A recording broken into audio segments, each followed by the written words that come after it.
Dragon Ball is an anime that's so big that everyone, even people outside the anime realm, has at least heard of it. The stories within the universe told by Akira Toriyama are so grand and awesome that naturally they need to be made into a video game. They made plenty of Dragon Ball games, but the best ones by far were the Budokai Tenkaichi games. The Budokai Tenkaichi games were 3D fighting games with a vast roster and amazing special moves. However, the last game to be released in this series was in 2010, with high demand for another entry, and it finally happened. Dragon Ball Sparking Zero is the latest release in this well-beloved series, but does it live up to the hype? Will the game be dead in 6 months? And most importantly, what makes this game stand out from the rest of the Budokai Tenkaichi games?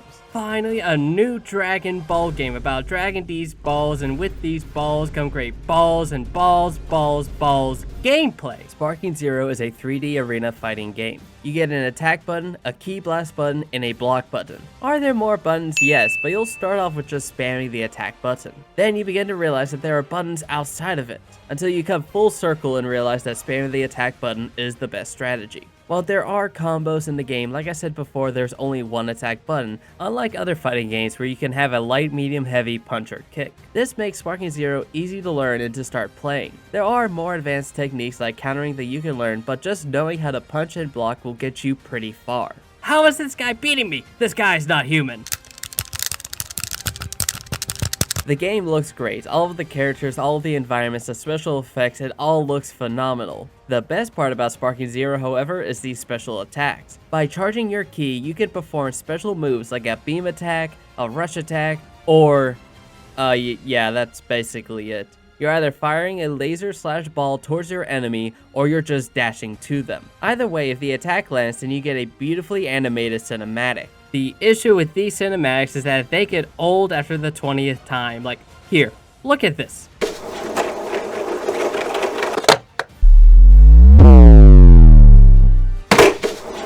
That was pretty cool, right? Look at it again. Not as magical anymore. Not as cool anymore, right?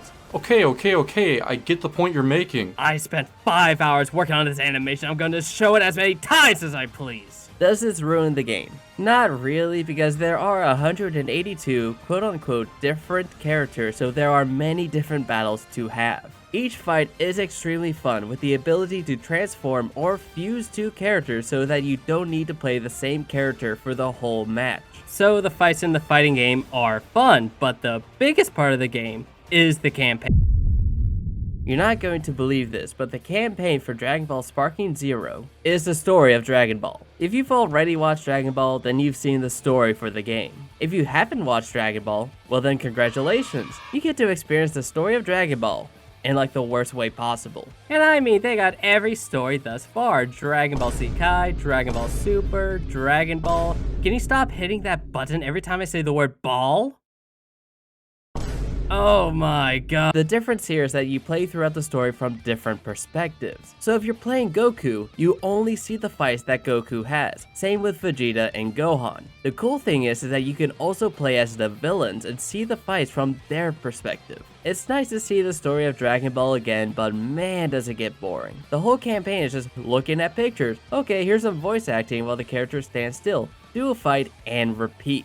These slideshow cutscenes honestly ruined the game for me because you have these amazing scenes in the anime, and they don't even try to do them justice. It becomes so repetitive that I couldn't care about the story even though I haven't seen all of Dragon Ball. It's not even like the fights are hard either. I was able to beat Raditz extremely easily. I feel like the game is just too easy. Watch, I'm about to beat Vegeta in 5 seconds. Wow. Yeah, the game ramps up in difficulty very quickly, especially with the Vegeta Great Ape fight. It is as if the game is telling you to go back and learn the mechanics, learn how to counter, learn how to block. This will make your experience in the campaign and in the other modes a lot better if you truly understand how to play the game. And there is an option to retry at a lower level for the players who just want to experience the story, while other players can get good at the game. And it's not like there's any shame if you need to lower the difficulty. I mean, I didn't need to, but You lowered the difficulty, didn't you? No! Shut up! But they added a big mechanic to make the campaign more interesting. The big mechanic is the what-if scenarios. There are certain points in the campaign where if you do something different, then it completely changes the way the story is played out. I'll give you one as an example. In the original story, Goku sacrifices himself so that Piccolo may fire his special beam cannon in order to defeat Raditz. But what if Goku was just strong enough to defeat Raditz? Well, then he doesn't die. But when Vegeta comes to Earth, Vegeta is a lot stronger than anticipated. Vegeta kills a lot of Goku's friends, driving Goku to achieve Super Saiyan status way before Frieza shows up. This angers Vegeta to become Super Saiyan himself as they fight again on planet Namek. It's a really cool way to show off the butterfly effect, even though the main story beats are the same. You're still fighting the same villains, but now Yamcha is alive. So the campaign is kind of boring outside of the what-if scenarios. But what else is there to do in the game? Outside of battles in the campaign, there are more battles. From regular one-off battles which you can play with computers, friends, or online, to many different tournaments to take part in. Is it just more fighting? Yes, it's insane. Fighting in my fighting game? At least now you can play your favorite characters. Then there are challenges that you can complete, like playing a character over and over again, or winning so many times in a row. Doing battles and completing these challenges can get you Dragon Balls, to summon Shenron to wish for more XP, more money, or new outfits. I am Shenron. I shall grant you any wish. Now speak. I want a new t-shirt! Granted.